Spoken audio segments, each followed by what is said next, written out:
autorům, kteří souhlasili, aby se té výstavy účastnili.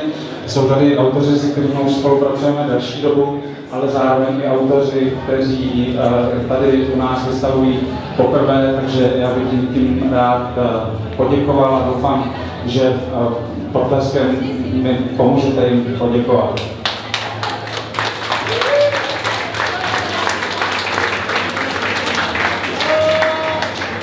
Tak pro tebe je to už několikátá výstava, takže máš možnost srovnání i vlastně ohodnocení toho, co každá ta výstava pro tebe znamenala. Tak když se na to koukneš touhle optikou na tuto výstavu, tak do jakého kontextu bys to zasadil? No, my jsme o tom vlastně včera mluvili s Honzou Kalábem a s Michalem Škapou a vlastně jsme zjistili, že tím, jak posouváme ty hranice a ty levely, tak začínáme být náročnější, což je jako v pořádku, takže vlastně na to koukáme jinou optikou a to, že vlastně takováhle výstava by pro nás před třeba rokem znamenala úplně jako úlet, ale teď už prostě se snažíme jakoby být dál ještě než jako ve skutečnosti jsme, to znamená se jako přehrotit a fakt to jako extrémně posouvat a není to nikdy dostatečně daleko v tu danou chvíli, to znamená, že bychom z toho byli nějaký špatný, máme z toho velkou radost, nebo já teda určitě.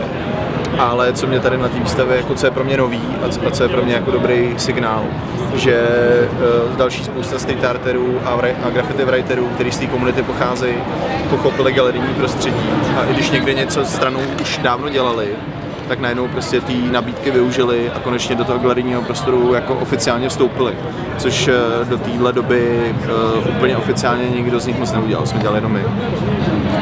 Tak je to už několikátá výstava, kterou spolu děláme a kterou ty děláš, takže máš možnost srovnání. Jak bys to ohodnotil, tu výstavu, co pro tebe znamená, jak jsi zasadil do tvého stávajícího kariérního postupu? No super, chemistry mám rád.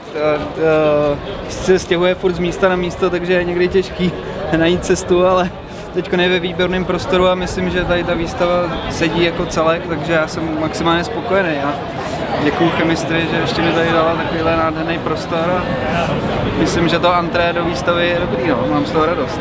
Co říkáš těm jednotlivým věcem, protože podle mě ta výstava je zajímavá, že tam jsou různý média, co tebe nejvíc oslovuje a co tobě se nejvíc líbí. Jsem rád, že se tady sešlo jako trošku nezvykle, že to není furt ta klasika Kaláb pasta, ale že třeba Korál konečně dal něco do placu a jsem rád, že tady je ten Ostravák, že jo, je to.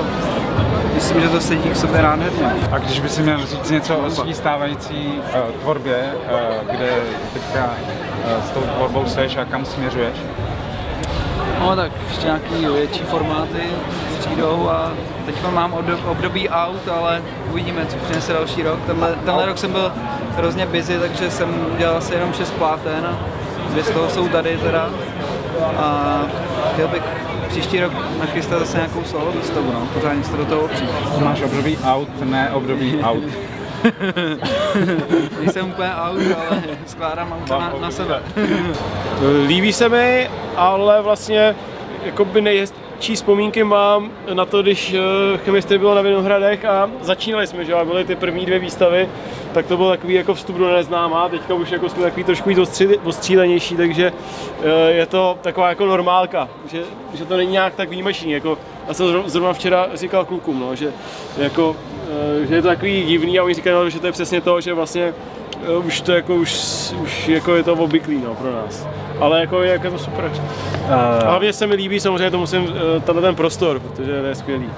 A jak se ti líbí ta různost těch věcí, které jdou na té výstavě vidět, ty asi všechny znáš, takže to možná pro tebe není až tak jako neobvyklý. Líbí se to, no.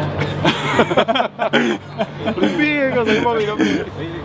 A co tvoje věci, když bys měl popsat, v jakým seš teďka stádiu s nima? No, tady jsem na tu výstavu dal variace na to point, na tu červenou kompozici, takže to je taková jako odbočka moje, tak víceméně point kompozice, no, červená. Red composition. Máš teďka červené období a budeš mít červené období? Ne, já jsem chtěl udělat pár jako sérií těch červených pointů a teďka chci ještě dělat nějaký takový ty bubliny a díry, takže to teďka na to se chystám. No.